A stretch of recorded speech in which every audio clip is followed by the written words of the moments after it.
A delta tie breaker, also known as a wild leg breaker, was used in older electrical installations to provide three-phase power from a single-phase source. The construction of a delta tie breaker is similar to a standard 4-pole circuit breaker, but it has unique features. Firstly, it only has two contacts on the busbar side, and these contacts are located on one end. Secondly, the other end of the breaker has no contacts.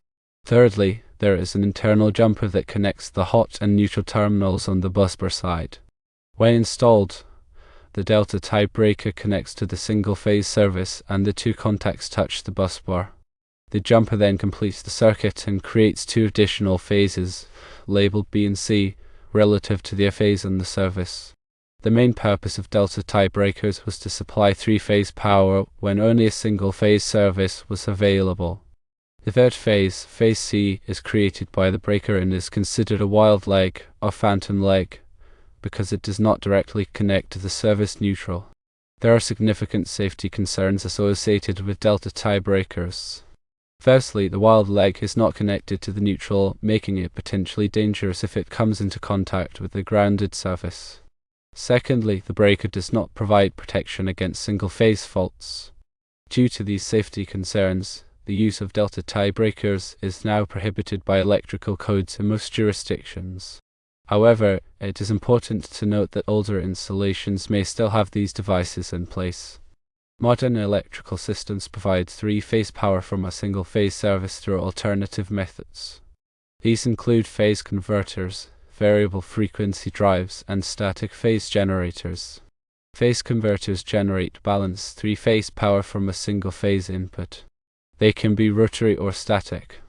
Rotary phase converters use a motor and generator to create the third phase. Static phase converters use capacitors to simulate the third phase. Variable frequency drives, or volts, can also create three-phase power from a single-phase input. Volts rectify the single-phase alternating current, or AC, into direct current, or DC, and then invert it back into three-phase AC at the desired frequency. Static phase generators are solid-state devices that electronically create three-phase power from a single-phase source. It is crucial to recognize and understand the dangers associated with delta tie breakers when working on older electrical systems.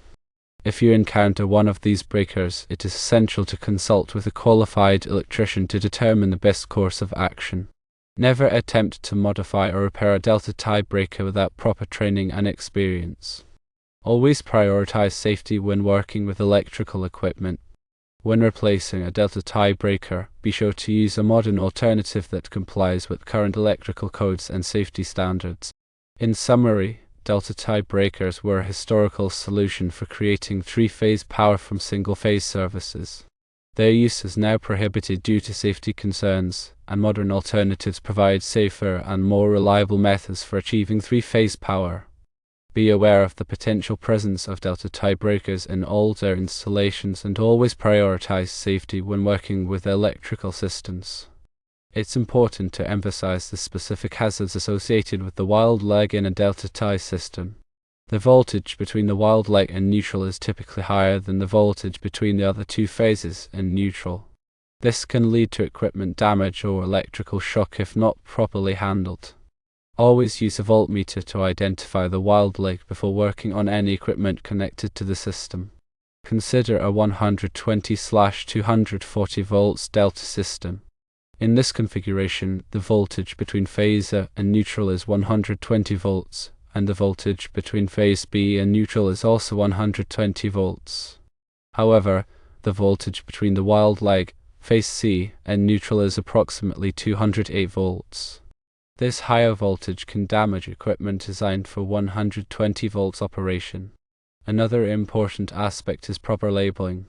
Any panel or equipment using a delta tie breaker should be clearly labeled to indicate the presence of a wild leg. This helps to prevent accidental connections or miswiring. The labeling should be permanent and easily visible. It should also include a warning about the higher voltage in the wild leg. Grounding is also critical in a delta tie system. The system should be properly grounded to minimize the risk of electrical shock. The grounding electrode conductor should be sized according to the requirements of the National Electrical Code, or NEC. All equipment connected to the system should also be properly grounded. Overcurrent protection is another important consideration. The circuit breakers protecting the system should be properly sized to protect against overloads and short circuits. The breaker for the wild leg should be rated to handle the higher voltage. It's also important to note that delta-type breakers are not listed by underwriters' laboratories or other recognized testing laboratories. This means that they have not been tested to meet the same safety standards as modern circuit breakers. This is another reason why their use is now prohibited. When replacing a delta-type breaker, it's important to choose an appropriate alternative based on the specific load requirements. Phase converters are a good option for powering motors and other inductive loads. Variable frequency drives are a good option for controlling the speed of motors. Static phase generators are a good option for powering electronic equipment. Always consult with a qualified electrician to determine the best solution for your specific application. Remember that electrical codes and regulations vary by jurisdiction. It's important to comply with all applicable codes and regulations when working on electrical systems. This includes obtaining any necessary permits and inspections. Failure to comply with electrical codes can result in fines, penalties, and even legal action. When working on older electrical systems, it's important to be aware of the potential presence of asbestos and other hazardous materials. Asbestos was commonly used in electrical equipment and wiring insulation in the past. If you suspect that asbestos is present, it's important to take appropriate precautions to protect yourself from exposure. This includes wearing a respirator and following proper disposal procedures. In addition to asbestos, older electrical equipment may also contain polychlorinated biphenyls, or PCBs. PCB are toxic chemicals that were used in transformers and other electrical equipment. If you suspect that PCB are present, it's important to take appropriate precautions to protect yourself from exposure. This includes wearing gloves and following proper disposal procedures. Always de-energize electrical circuits before working on them. This is the most important safety precaution you can take. Use a voltmeter to verify that the circuit is de-energized before touching any wires or components. Lockout/tag-up procedures should be followed to prevent the circuit from being accidentally re-energized while you are working on it. Wear appropriate personal protective equipment, or PPE, when working on electrical systems. This includes safety glasses, gloves, and appropriate clothing. Avoid wearing jewelry or other metallic objects that could come into contact with energized circuits. Work in a well-lit area. This will help you to see what you are doing and avoid mistakes. Keep your work area clean and organized. This will help to prevent accidents. Use the right tools for the job. Using the wrong tools can damage equipment or cause injury. Inspect your tools before each use to make sure they are in good condition. Follow the manufacturer's instructions when installing or repairing electrical equipment. If you are not comfortable working on electrical systems, hire a qualified electrician. Electricity can be dangerous and it's not worth taking risks. In summary, delta-type breakers are a relic of the past that are no longer permitted due to safety concerns. Understanding their operation and the hazards associated with them is crucial when working on older electrical systems. Always prioritize safety, follow electrical codes, and consult with a qualified electrician when necessary. Remember to properly identify the wild leg, label the system, and ensure proper grounding and overcurrent protection. By taking these precautions, you can minimize the risk of electrical shock and equipment damage. The information provided here is for educational purposes only and should not be considered a substitute for professional electrical advice. Always consult with a qualified electrician before working on electrical systems. Understanding the phase relationships in a delta-type system is also important. In a standard three-phase system, the phases are 120 degrees apart.